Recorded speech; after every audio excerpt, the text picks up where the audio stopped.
त्या सभागृहामध्ये काय काय भगतांनी पकडले गेले, गुजरात विधानसभेमध्ये तुमचे आमदार कोण भक्तांना सापडले, तुम्ही त्यांना परत मंत्री केलं आणि तुम्ही राहुल गांधींचं फक्त व्हिडिओ काढताय। या देशामध्ये गेल्या 10 वर्षापासून 2014 पासून फक्त धर्माचं जातीचं राजकारण या भारतीय जनता पक्षाने सुरू केलेलं आहे। काय म्हणे राम मंदिर, आम्ही पण भगवान राम मंदिराला मानणार आहे, परंतु जर भगवान श्रीराम जर आता इथे असते तर त्यांच्या बाणातनं पहिला बाण निघाला असता त्या ब्रुजभूषण सिंगच्या। काल त्याच्यानंतर काय तर म्हणे वाघनखे आणणार म्हणे छत्रपती शिवाजी महाराजांचे। अरे छत्रपती शिवाजी महाराज जर आता अस्तित्वात असते तर त्या वाघनखाने पहिले मोदी सरकारचा कोथळा बाहेर काढला असता आणि त्यांना सांगितलं असतं की जी साक्षी मलिक ज्या भारतातल्या ऍथलीट्स या आपल्या देशासाठी ऑलिम्पिक मधनं पदक घेऊन आलात, त्यांच्यासाठी तुम्ही काय केलं। जो ब्रुजभूषण सिंग बलात्कारी त्याला तुम्ही पाठीमागे घालतात। कुलदीप सेंगर जो उत्तर प्रदेशमध्ये उन्नावमध्ये त्या एका लहान मुलीवरती बलात्कार केला त्याला तुम्ही पाठीमागे घालता। तुम्ही जम्मू काश्मीरमध्ये कथुआमध्ये ज्या लहान मुलीवरती बलात्कार केला त्याच्या समर्थनार्थ तुम्ही देशाचा पवित्र तिरंगा ध्वज आणि पवित्र भगवा ध्वज घेऊन रॅली काढल्या। याच्यापेक्षा हिंदू धर्माचा अपमान काय करणार। आणि तुम्ही काय करताय आता, तुमच्या विरोधात असणाऱ्या प्रत्येक नेत्याला मध्ये टाकताय।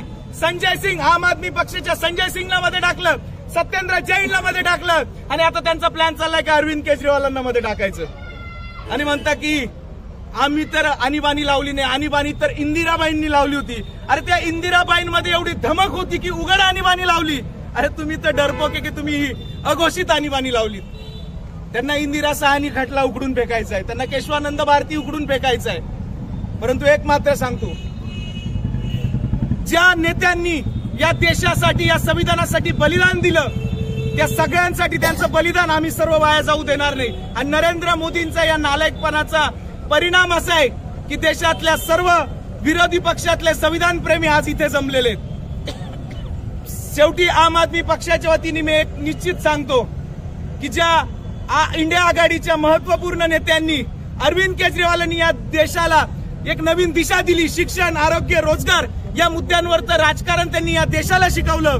अशा नेत्यांना जर तुम्ही मध्ये टाकत असाल तर लक्षात घ्या, जो भारतातील नागरिक तुम्हाला 400 सीट्स देऊ शकतो तो तुम्हाला 4 सीटांवर सुद्धा आणू शकतो। त्याच्यामुळे नरेंद्र मोदींनी जागं झालं पाहिजे।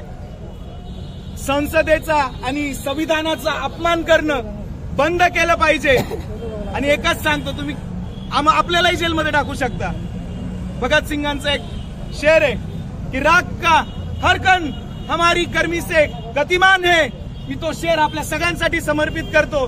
राग का हर कण हमारी गर्मी से गतिमान है।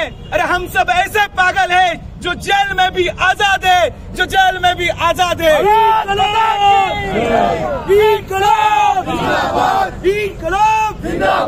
आम आदमी पक्षाच्या वतीने इंडिया आघाडीच्या वतीने नरेंद्र मोदी सरकारचा पुन्हा एकदा आम्ही निषेध करतो आणि येत्या काळामध्ये नाशिकमध्ये ही इंडिया आघाडीची वज्रमूठ अशीच चालेल असं मी सगळ्यांना वचन देतो। जय हिंद, जय महाराष्ट्र।